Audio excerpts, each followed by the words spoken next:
এইমাত্র পাওয়া আবহাওয়া দপ্তর থেকে আজকের সবচেয়ে গুরুত্বপূর্ণ খবর।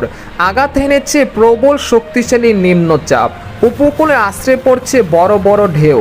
টানা 5 ঘন্টা চলবে নিম্নচাপের তাণ্ডব, সেই সাথে কয়েকটি জেলায় অতি ভারী বৃষ্টির সতর্কতা। শনিবার পর্যন্ত চলবে এই মেঘ বৃষ্টি। এছাড়া আগামী 24 ঘন্টার মধ্যে দুই বাংলার বিভিন্ন জেলায় তীব্র ভারী ঝড় বৃষ্টির পূর্বাভাস, এমনটা জানাচ্ছেন আবহাওয়া দপ্তর। আজ ও আগামীকাল কোন কোন জেলায় এই মেঘ বৃষ্টি হতে পারে এ বিষয়ে কি বলছে আজকের আবহাওয়ার রিপোর্টে জানিয়ে দিব। সম্পূর্ণ বিস্তারিত ভিডিওতে সঙ্গে থাকুন। আর আপনি কোন জেলা থেকে আমাদের খবরটি দেখছেন অবশ্যই কমেন্ট করে জানিয়ে দিবেন। আর সবার আগে সবার প্রথম সঠিক খবর জানতে আমাদের চ্যানেলটিকে সাবস্ক্রাইব করে রাখুন। এবার জেনে নিন এক নজরে। সকাল থেকে দেখা মিলছে মেঘলা আকাশ, সেই সাথে রয়েছে নিম্নচাপের মেঘ বৃষ্টি। সময় যত যাচ্ছে ততই উপকূলের দিকে এগিয়ে আসছে নিম্নচাপ।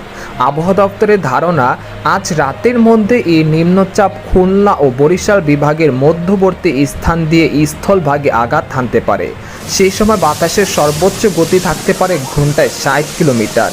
এর প্রভাবে দেশের বিভিন্ন জেলায় আগামী 1 জুন পর্যন্ত ভারী থেকে অতি ভারী ঝড় বৃষ্টির সতর্কতা জারি করছেন আবহাওয়াবিদরা।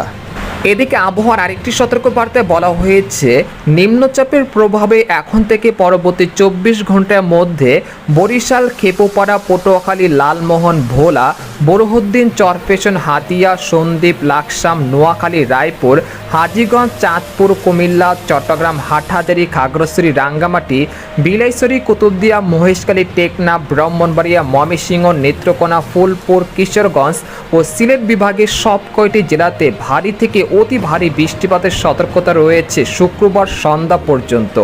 সেই সাথে এই সময় ঢাকা, খুলনা, রাজশাহী ও রংপুর বিভাগের বেশ কয়েকটি জেলাতে মাঝারি থেকে ভারী বৃষ্টিপাতের সম্ভাবনা রয়েছে। এদিকে সামুদ্রিক আবহাওয়া, বর্তমানে গভীর নিম্নচাপের কারণে উত্তর পশ্চিম বঙ্গোপসাগর বেশ উত্তাল রয়েছে। তাই দেশের সকল সমুদ্র বন্দরগুলোকে 3 নম্বর স্থানীয় সতর্ক সংকেত দেখাতে বলা হয়েছে।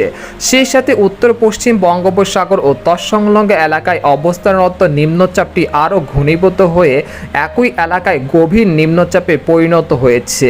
এটি আরও উত্তর পশ্চিম দিকে অগ্রসর হয়ে আজ রাতেই সাগরদ্বীপ ও খেপুপাড়ার নিকটবর্তী স্থান দিয়ে পশ্চিমবঙ্গ ও বাংলাদেশের উপকূল অতিক্রম করতে পারে। এদিকে গত 24 ঘন্টায় দেশের সব বিভাগেই বৃষ্টি হয়েছে। এই সময় দেশের সর্বোচ্চ বৃষ্টিপাত রেকর্ড করা হয়েছে চট্টগ্রামের কক্সবাজারে 165 মিলিমিটার, আর খুলনার কয়রায় 50 মিলিমিটার ও বরিশালে খেপুপাড়ায় 91 মিলিমিটার বৃষ্টিপাত রেকর্ড করা হয়েছে। তবে এই মেঘ বৃষ্টির প্রবণতা 31 মে বিকেল পর্যন্ত চলমান থাকতে পারে। এদিকে বাংলাদেশের আবহাওয়াবিদ মোহাম্মদ ওমর ফারুক জানান, আজ সকাল 9টা থেকে পরবর্তী 24 ঘন্টায় রংপুর, রাজশাহী, ময়মনসিংহ, ঢাকা, খুলনা, বরিশাল ও চট্টগ্রাম এবং সিলেট বিভাগের অধিকাংশ জায়গায় অস্থায়ীভাবে দমকা বা ঝড়ো হাওয়া সহ বিদ্যুৎ চমকানো সহ হালকা থেকে মাঝারি ধরনের বৃষ্টি বা বজ্রসহ বৃষ্টিপাত হতে পারে। সেই সাথে সারা দেশের কোথাও কোথাও মাঝারি ধরনের ভারী থেকে অতি ভারী বর্ষণ হতে পারে। এই সময় সারা দেশে দিনের তাপমাত্রা 1 থেকে 2 ডিগ্রি সেলসিয়াস হ্রাস পেতে পারে এবং রাতের তাপমাত্রা সামান্য হ্রাস পেতে পারে। তো এই ছিল খবর। এরকম ইন্টারেস্টিং খবর জানতে আমাদের সাথেই থাকুন। ধন্যবাদ।